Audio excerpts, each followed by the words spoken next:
우리가 고난 주간부터 우리 부활 주간에 이르기까지 베드로의 이야기를 다루고 있습니다. 요한복음의 최후의 만찬에서 주님이 자기들 떠나는 그런 분위기 속에 있으니까 베드로가 이렇게 묻습니다. 주여 어디로 가시나이까? 이렇게 질문을 했으니까 예수께서 대답하십니다. 내가 가는 곳에 지금은 따라올 수 없는데 후에는 따라오리라. 우리가 계속 생각해 봤던 것처럼 베드로는 예수가 가시는 십자가 길에 실패하고 맙니다. 지금은 갈 수 없죠. 지금의 베드로의 상태로는 예수의 십자가 길을 따라갈 수 없습니다. 그러나 후에는 가리라. 이렇게 말씀하셨죠. 오늘은 십자가 길을 따라가는 베드로의 후에 일어날 변화의 첫걸음을 생각해 보도록 하겠습니다. 부활하신 예수께서 넘어지고 실패한 베드로를 그대로 두시지 않고 찾아오셔서 회복하신 내용이 오늘의 본문의 말씀입니다. 이 본문은 정말 베드로의 부활의 이야기가 나의 부활의 이야기가 되기를 소망하면서 우리에게 이 말씀이 전해지고 있다고 봅니다. 실패하고 넘어진 자 그대로 두지 않으시고 회복하고 살아내는 놀라운 첫걸음을 우리가 보게 됩니다. 베드로는 처절하게 실패했습니다. 사람은요, 연약한 모습은 평상시에 나타나지 않습니다. 다들 멀쩡해 보입니다. 그러나 사람은 실패하면 그 가운데 속에서 연약한 모습이 나오게 되어 있습니다. 예수께서 십자가의 길을 걸어가는데 멀찍이 쫓아갑니다. 거기서 대제사장의 집에서 베드로가 얼마든지 나는 예수님 편입니다라고 3번이나 이야기할 수 있는 충분한 기회가 있었는데 그는 3번이나 예수를 부인하게 됩니다. 사실 사람들이 한 번 정도 일시적으로 순간적으로 실패할 수 누구 있잖아요. 그런데 3번이나 실패하는 것을 볼 때 베드로의 실패는 사실 핑계할 수가 없는 것이죠. 예수를 부인합니다. 첫 번째는 모든 사람 앞에서 부인하고요. 두 번째는 맹세하면서 나는 저 사람과 관계가 없습니다라고 부인하고요.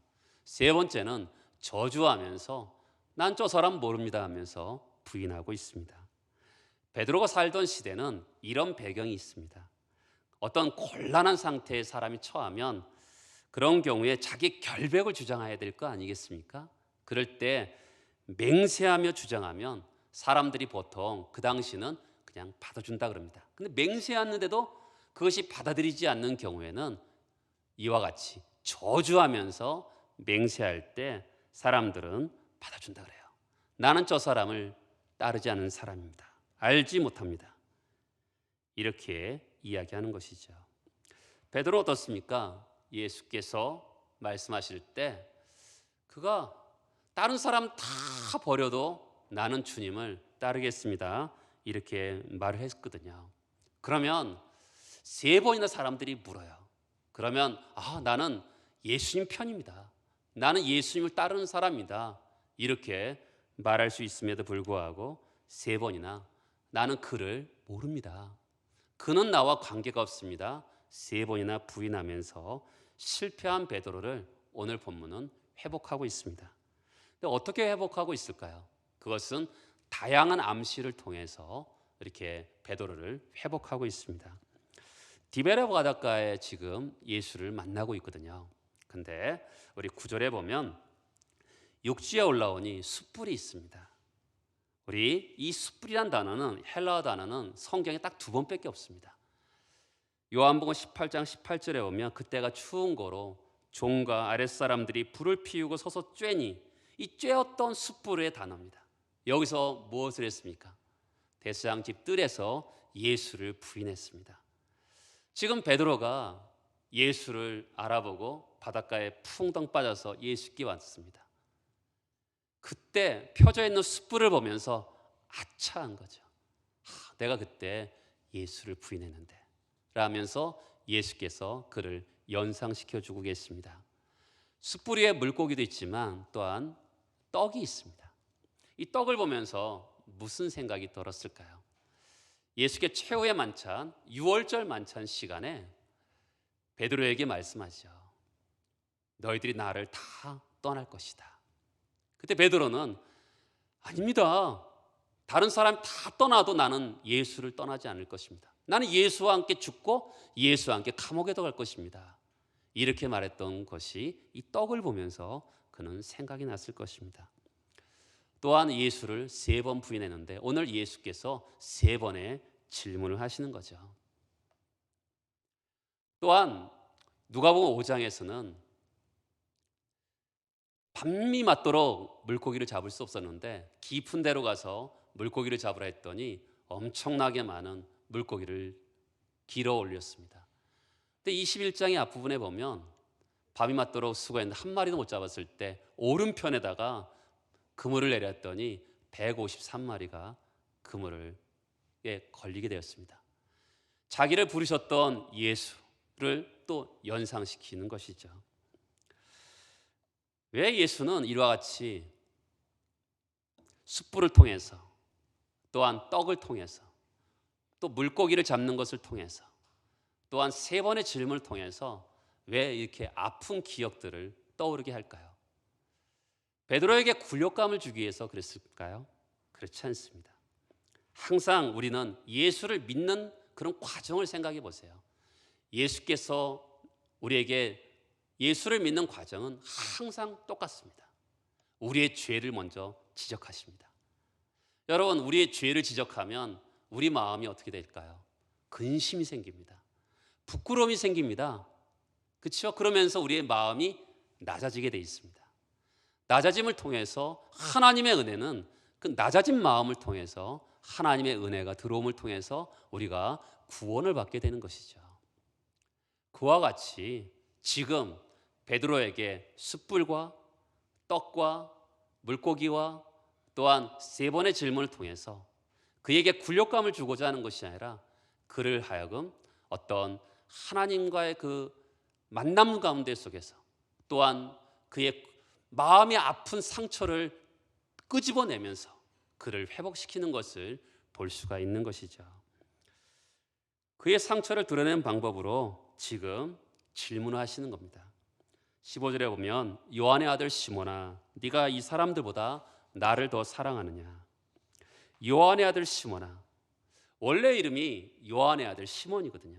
근데 예수께서 이 이름을 베드로라 반석이라고 이야기해 주셨습니다. 바꿔 주셨습니다.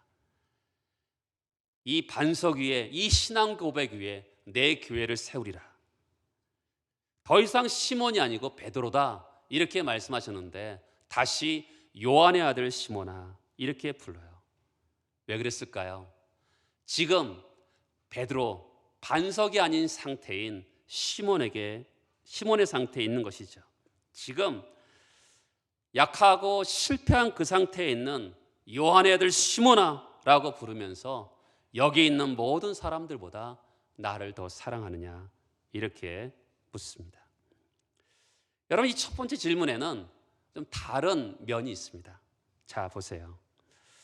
15절에 보면 네가 이 사람들보다 나를 더 사랑하느냐. 16절에 보면 네가 나를 사랑하느냐. 17절에 보면 네가 나를 사랑하느냐. 근데 첫 번째 질문은 비교급을 사용하고 있어요. 네가 이 사람들보다 나를 더 사랑하느냐. 뭘 떠오르게 하실까요? 베드로가 그랬잖아요. 모두 다 예수를 떠난다 하더라도 나는 예수를 따르겠습니다. 이렇게 이야기했잖아요. 자기의 그 대답을 예수께서 떠오르게 하시는 것이죠. 그렇게 큰 장담을 했거든요. 그런데 그 대답에 대해서 이것을 떠오르게 하시는 거죠. 베드로 어리석음의 가장 큰 특징은요, 나는 다른 사람과 다르다는 것입니다. 내가 이 사람들보다 낫다는 거예요. 근거가 뭡니까? 자기 자신에게 있는 거죠. 예수께서 자기를 다른 사람보다 더 사랑하는 것 같고 자기가 다른 사람들보다 먼저 대답하고 다른 사람보다 더 열정도 있고 그리고 자기가 다른 사람들보다 예수를 더 사랑하는 것 같은 자기 자신의 근거에서 이렇게 대답했던 것이죠. 이 사람과 다릅니다. 사람은요, 세상은 이렇죠. 자기를 믿고 다른 사람들에게 자기를 증명하는 사람을 똑똑하다고 합니다. 세상에 똑똑하던 사람은요, 자기 확신이 가득한 사람입니다. 그런데 성경은 그런 사람을 어리석다고 합니다. 참 성경이 다르죠. 우리는 자기 확신이 넘치고 힘이 넘치는 사람, 나만 따라와 이러면 참 멋있어 보이는데 성경은 우리에게 그런 사람을 어리석다고 합니다. 베드로에게 모든 사람들보다 나를 더 사랑하느냐라고 질문합니다. 이러면서 예수께서 그의 눈을 변화시키는 거죠. 자기 자신에게 있는 눈, 확신, 내가 이 사람들로 낫다는 그런 눈에서 어떤 눈으로 바뀔까요? 하나님의 은혜, 하나님의 사랑의 눈으로 자기를 바라보는 것으로 변화가 일어나는 것입니다. 나는 할 수 있어! 이런 것은 어떻게 보면 자기 과신일 수가 있는 거죠. 그런데 주님, 저는 할 수 없습니다. 주님의 은혜가 필요합니다.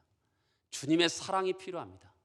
이런 눈으로 바뀔 때 이것이 복음적인 사람이 되는 것입니다. 예수께서 그를 어떻게 바꾸어 가실까요? 그는 자기 판단에 근거하지 않고 예수의 사랑과 하나님의 은혜에 근거해서 자기를 보고 있습니다. 사람은요, 나는 할 수 있어. 자기 판단, 나는 이래도 학벌이 이렇고 나는 이렇게 강하고, 이런 사람은요, 예수를 따르면 백전백패로 지게 돼 있습니다. 종종 교회에서 성실성 있는 사람들이 종종 있어요. 성품적으로 성실해요. 누가 보더라도 저 사람은 성실성에 묻어있는, 겉으로 보기에는 예수를 잘 믿는 것 같습니다. 그런데 그런 사람들이 무너지기가 더 쉽습니다. 왜 그러냐면 자기 확신, 자기의 노력, 자기의 의지로 예수를 믿고 따라가면 어떻게 따라가죠? 멀찍이 따라가다가, 거리를 두고 따라가다가 결정적인 순간에 예수를 버리게 돼 있습니다. 비록 연약하지만 주님, 저는 할 수 없습니다. 주님의 은혜가 필요합니다. 주님의 사랑이 필요합니다. 그 뿌리를 깊이 예수에게 내린 사람은 끊임없이 예수를 쫓아가고 예수를 위해서 죽을 수 있게 되는 것이죠. 여러분, 성경에 말하는 육이라는 게 있습니다. 이게 영어로 말하는 플래시인데요, 하나님의 은혜가 미치지 않는 그런 인간의 본성을 말합니다. 하나님의 은혜가 미치지 않아요. 자기 중심성으로 똘똘똘똘 뭉쳐 있는 거죠. 내 목숨이라 내놓을 수 있어. 호언장담을 합니다. 거기에는 하나님의 은혜가 미치지 않습니다. 자기 확신이죠. 자기 의가 있을 뿐입니다. 그러면 하나님은 절대로 그런 자기 의로는 섬길 수가 없는 거예요. 세상은 자기 의로 얼마든지 섬길 수 있지 않겠습니까? 자기 힘과 능력으로, 노력으로 세상은 살아갈 수가 있어요. 그런데 하나님의 일은요, 하나님의 은혜가 미치지 않는 자기 육으로는 절대로 하나님을 끝까지 따라갈 수가 없는 게 이 기독교의 복음입니다. 남들보다 더 잘 믿는 것 같은데, 남들보다 더 노력하는 것 같은데, 결국은 멀찍이 예수를 따르다가 십자가의 길을 가지 못하는 거죠.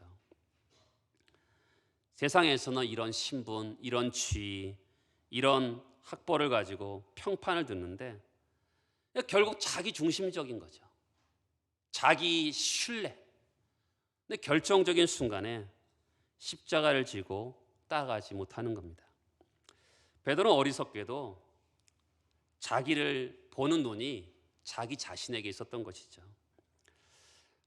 한없는 하나님의 은혜와 한없는 하나님의 사랑에 뿌리를 근거하지 않고 자기를 보니까 어떻게 될까요? 백전백패하는 겁니다. 부패함이라는 것은, 인간의 부패함이라는 건 자기를 믿는 거거든요. 자기를 증명하고 싶고 사람들이 자기를 알아주기를 원하죠. 그렇죠? 사람은요 다 똑같아요. 내가 이만큼 능력 있어 이러면서 사람들에게 과시하고 싶은 것이 사실이거든요. 근데 베드로는 과시를 하는데 어떻게 합니까? 대지상의 종 귀를 잘라버립니다. 그렇죠? 내가 이와 같이 예수를 사랑해, 내가 이와 같이 예수를 보호하고 있어라는 것을 과시하는 것을 대지상의 귀를, 종의 귀를 잘라버립니다. 예수는 십자가에서 뭘 기도하십니까? 하나님, 저 사람들의 죄를 용서해 주세요라고 기도합니다. 자기를 적대하고 자기를 거스리는 자들을 용서합니다. 그런데 예수를 따른다는 베드로는 자기의 확신을 가지고 사니까 어떻게 해요? 자기의 의로움을 가지고 사니까 예수가 십자가의 그 길을 가는 그 길을 가지 않고 자기의 길을 가고 있는 거죠. 그 사람을 용서하는데, 예수는 그 사람을 용서하는데 베드로는 그의 귀를 자른 거죠. 왜요? 십자가의 길을 가지 않기 때문에 그렇습니다. 예수를 따르는 제자가 되지 않는 거죠. 자기의 힘으로 신앙생활을 하면 어떻게 될까요? 그것은 예수가 보이신 그 길을 가지 않고 자기가 신인 종교로, 자기가 만든 종교로 자기 세상을 만들면서 살아가게 되는 것이죠. 예수와 너무 관계없는 그런 모습을 보여주고 있습니다. 그래서 결정적인 순간에 예수를 따르는 것 같은데 넘어지고 마는 것이죠. 예수께서 이 사람들보다 나를 더 사랑하느냐 물으니까 베드로가 어떻게 대답하냐면 주님께서 아십니다라고 얘기합니다. 옛날 같으면 어떻게 될까요? 바로 그겁니다. 내가 이 사람들보다 더 사랑하는 거 주님 아시죠? 예전 같았으면 그렇게 대답했을 것입니다. 근데 베드로는 주님께서 아십니다, 이렇게 얘기하는 거죠. 약함을 통해서 하나님의 은혜가 임하는 것입니다. 더 이상 자기 안에 근거가 없어요. 자기 안에 자신감이 없습니다. 깨트려지고 실패한 이 인생에게 자기를 포기하지 않고 찾아오신 그 하나님의 사랑과 하나님의 은혜를 통해서 붙들고 주님 아십니다, 이렇게 말하는 것이죠. 주님 아시죠? 주님의 신실함의 핵심을 붙들고 있는 것을 보게 됩니다. 자기는 아무것도 아니죠. 그렇죠? 자기는 먼지와 같고 자기는 상한 거미줄과 같은 것을 볼 수가 있습니다. 교회에서 목회하다 보면 종종 목사님 절대로 결코 죽어도 이렇게 표현하는 분들이 있어요. 아직 신앙에서 철이 덜 든 거죠. 살면서 그게 됩니까? 안 됩니다. 사람은 그렇게 센 존재가 아니죠. 여러분, 베드로를 찾아오신 주님, 찾아오실 때 얼마든지 핑계 댈 수도 있지 않겠어요? 근데 사람들은 딱 두 가지입니다. 큰 소리를 치는 사람, 뻥뻥 치는 사람이 있는가 하면, 실패하면 나 같은 거 누가 알아주겠어, 나도 나를 버리고 싶다, 이렇게 사람들은 양극단으로 움직입니다. 그렇죠? 큰 소리를 치는가 하면, 실패하면 하면서 아무짝에도 쓸모없구나, 이렇게 반응하는데 주님께서 베드로를 찾아오시니까 베드로가 약간 변화해서 어떻게 합니까? 주님이 아십니다, 이렇게 반응하고 있는 것을 보게 되죠. 자기 노력이나 자기 공로나 자기 결단이 아니라 그게 중요한 게 아니죠. 예수의 사랑. 그렇죠? 우리가 신앙생활하면서 항상 기독교의 복음은 인간에게는 희망이 없다는 겁니다. 예수에게 희망이 있다는 거죠. 그래서 예수가 소망인 거예요. 여러분, 우리의 인생을 살아보면서 제가 이번 주 금요일 날도 로마서 5장의 말씀을 가지고 설교했는데, 우리가 아직 죄인 되었을 때, 우리가 아직 하나님과 원수 되었을 때, 우리가 아직 연약할 때, 그 가운데 속에서 주님을 사랑하셨거든요. 우리를 사랑하셨어요. 그렇죠? 그런데 주님은 지금 우리가 하나님의 자녀가 되었는데 우리 얼마나 더 사랑하시겠어요? 그 사랑을 알아야 돼요. 그래야지만이 그 사랑에 이끌려서 우리가 주를 위해서 살아갈 수가 있는 거죠. 사랑이 우리를 강권하는 겁니다. 사랑에 의해서. 왜 우리가 주님 사랑해요? 노래도 하고요. 그리고 주님 사랑합니다 고백하면서 그 사랑에 이끌려서 주를 위해서 일하는 거지, 인간의 힘으로 주를 섬길 수는 없는 것이죠. 이때 베드로에게 이렇게 말하죠. 내 어린 양을 먹이라. 16절 맨 뒤에 보면 내 양을 치라. 17절에 보면 내 양을 먹이라. 생명을 살리는 거죠. 기독교의 영광이 여기 있어요. 단지 회복시킬 뿐만 아니라 정말 거기서 나 자신을 쓸모없다고 생각하는 그 사람을 회복시켜서 온 교회의 지도자로 세우는 것을 보게 됩니다. 이것이 바로 복음의 영광이죠. 너 성경 몇 장 읽었어? 기도 얼마 해? 이것을 가지고 매뉴얼로 주의 일꾼을 세우는 건 아니죠. 주님을 사랑하는 그 마음, 그것을 가지고 살아가는 거죠. 이 세상은 사람들을 낙인을 찍어요. 도장을 찍습니다. 요즘에 가장 최근에 이슈되는 게 뭐였냐면 학교 폭력이었습니다. 학교 폭력을 저지른 사람은 대학을 갈 때 이게 대학 총장이 나와서 신문에서 이야기하는데 그 학교 폭력 향한 사람은 절대로 대학을 못 가게 됐더라고요. 페널티를 어마어마하게 주니까 그럼 대학을 갈 수가 없어요. 직장도 갈 수가 없어요. 세상의 방식은 그런데 사실은 어린 나이에 철없는 나이에 책임질 수 없는 행동을 할 수가 있습니다. 그렇죠? 근데 세상은 너는 안 돼라고 하면서 못 박아버리잖아요. 근데 기독교는 어떻죠? 기독교는 그 사람을 찾아가서 나는 안 돼, 세상도 버려버리잖아요. 근데 그런 사람들을 기독교는 살려내는 것이 바로 부활의 복음인 것이죠. 세상은 누구나 할 것 같이 낙인을 찍어서 너는 어떤 사람, 너는 어떤 사람 이러기를 말하기를 좋아하는데 부활하신 예수께서 실패를 한 그 사람을 찾아가서 회복을 시키는 거죠. 그래서 초대교회의 기둥 같은 일꾼으로 사용하시는 것입니다. 우리 본성으로는 어제 우리의 모습, 그렇죠? 어떠하든지 상관없이, 우리의 모습이 어떤 모습인지 상관없이 예수께서 우리를 찾아오셔서 우리를 새로운 삶으로 우리를 이끌어 가시는 거죠. 실패했지만, 넘어졌지만, 산산조각 났지만, 내가 어떤 존재인지 아무 상관없이, 지금의 나의 모습이 어떤지 아무 상관없이 예수께서 찾아오셔서 풍성한 은혜로 살려주시는 것을 베드로를 통해서 우리는 보게 되는 것이죠. 이것이 부활의 영광인 것입니다. 여러분, 우리같이 허물 많고 연약하고 실패한 자들임에도 불구하고 예수께서 찾아오셔서 부요한 삶으로 우리를 이끌어 가시는 거죠. 새로운 삶의 길, 얼마나 멋있습니까? 그렇죠? 베드로의 이야기가 우리의 이야기가 되야죠. 여러분 가운데 혹시 실패해서 낙심하고 계신 분 계시다면 이 말씀이 여러분의 이야기가 되기를 소망합니다. 이 본문을 묵상할 뿐만 아니라 하나만 더 보면 변화의 초점을 두 가지로 볼 수 있다고 봐요. 예수께서 찾아오셔서 그를 변화시켰지만 또한 누가복음 22장 32절을 보겠습니다.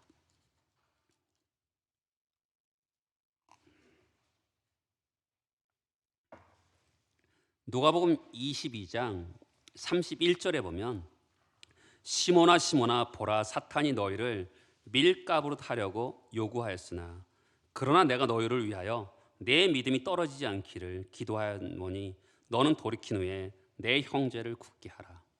이 본문은요, 모든 사람이 예수를 버릴지라도 나는 버리지 않겠습니다 라는 그 부분에 바로 직전에 베드로를 향해서 말을 하는 거예요. 우리가 잊지 말아야 될 것은 베드로를 위해서 예수께서 겟세마네 동산에서 기도하셨잖아요. 무엇을 위해서 기도하셨을까요? 여기 31절에 보면 너희를 밀가부로 하려고 요구했다라는 거죠.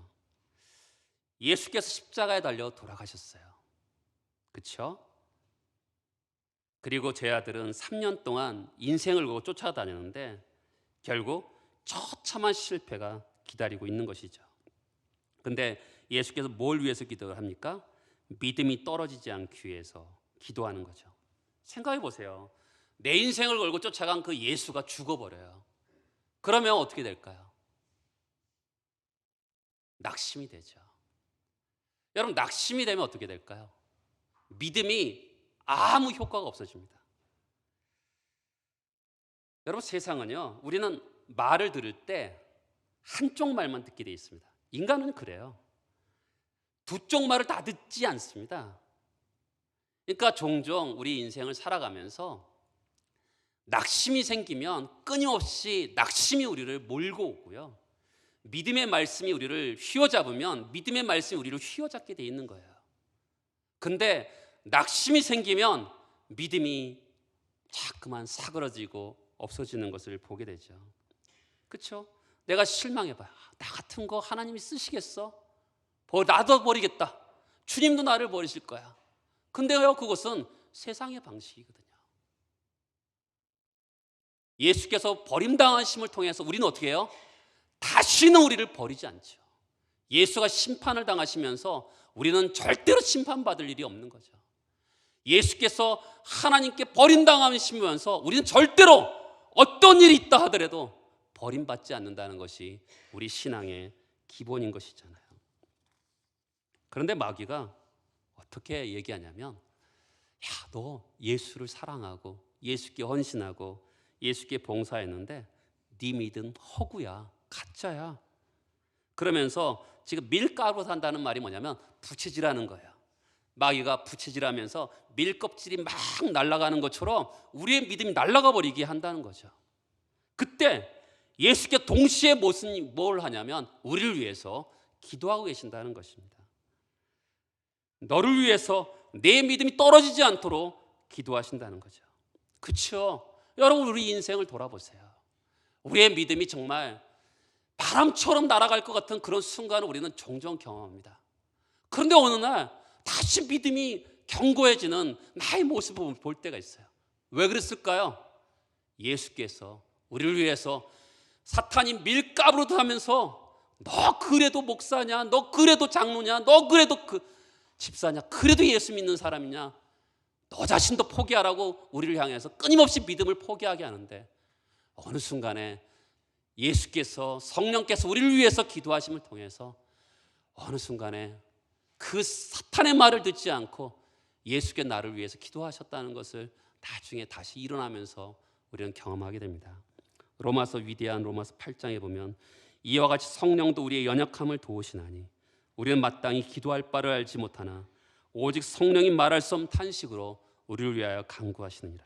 누가 정죄하리요? 죽으실 뿐만 아니라 다시 살아나시는 그리스도 예수시니 그는 하나님 우편에 계신 자여 우리를 위하여 간구하시느니라. 베드로만을 위해서 기도하신 것이 아니라 우리를 위해서 성령께서 말할 수 없는 탄식으로 주님도 우리를 위해서 기도하고 계시는 거죠. 우리는 살아가면서 실패하고 넘어지고 좌절을 경험합니다. 마귀는 그때 우리 믿음이 날아가도록, 그렇죠? 믿음이 날아가도록 부채질하면서 밀껍질이 날아가는 것처럼 계속 우리에게 부처질하죠. 넘어지고 패망의 길을 가도록 끊임없이 우리를 향해서 하는데 우리는 그때 딱 붙들어야 될 게 있습니다. 그것은 바로 우리의 능력이 아니라 우리의 자질이 아니라 그럼에도 불구하고, 그렇죠? 나의 어떤 모습에도 불구하고 예수가 나를 사랑하시고 하나님이 나를 은혜를 베푸신다는 것을 기억해야 돼요. 여러분, 성경은 기억하라고 항상 하거든요. 여러분들이 선택하는 겁니다. 기억해야 돼요. 하나님이 어떤 순간에도 나를 사랑하신다는 것을 기억하면서 살아가는 것이죠. 세상은 우리를 위해서 낙인을 찍을 때가 있습니다. 누가 보더라도 넌 안 되고 누가 보더라도 넌 망했어. 그런 순간에도 아니야, 예수께서 지금 나를 위해서 기도하고 계시고 내가 믿음이 떨어지지 않도록 나를 기도하고 계시는데 내가 일어나야지. 그러면서 예수께서 나를 일으켜 세우는 것을 경험하는 것이죠. 세상은 항상 잘하고 한 번도 실패하지 않고 쭉쭉 뻗어가는 사람을 성공이라 생각하는데 성경은 그렇게 말하지 않습니다. 좌절하고 처절하게 실패했지만 그거를 가지고 마귀는 우리를 넘어뜨리고 하는 그 순간에도 주님 우리를 살려내시고 우리를 하나님의 일꾼으로 세우시는 거죠. 그럼을 통해서 실패한 자들, 눈물 흘리는 자들, 정말 약한 자들을 우리를 통해서 살려내기를 원하시는 것입니다. 여러분, 역사의 기록에 의하면 베드로는 눈물이 마를 날이 없었다 그래요. 그 주님의 자기를 그렇게 배반했던 그 자기를 생각하면서 예수의 사랑을 생각하면서 눈물을 그렇게 흘리면서 살았다 그래요. 처절하게 베드로는 실패했지만 그를 회복시키시는 주님의 손을 거치면서 그는 주님처럼 눈물이 마르지 않고 주님 가신 십자가를 지고 그는 살았습니다. 여러분, 부활의 아침에 실패의 자리에 머물러 계시지 말기 바랍니다. 부활하셔서 살아계신 그 주님의 능력이 여러분들을 살리실 것입니다. 베드로를 상상할 수 없는 부요로 이끌으셨던 그 주님의 부활의 능력이 여러분들을 경험하기를 소망합니다. 부활의 영광스러운 아침이 되기를 소망하며 여러분을 축복합니다. 다 같이 일어나셔서 기도하시겠습니다.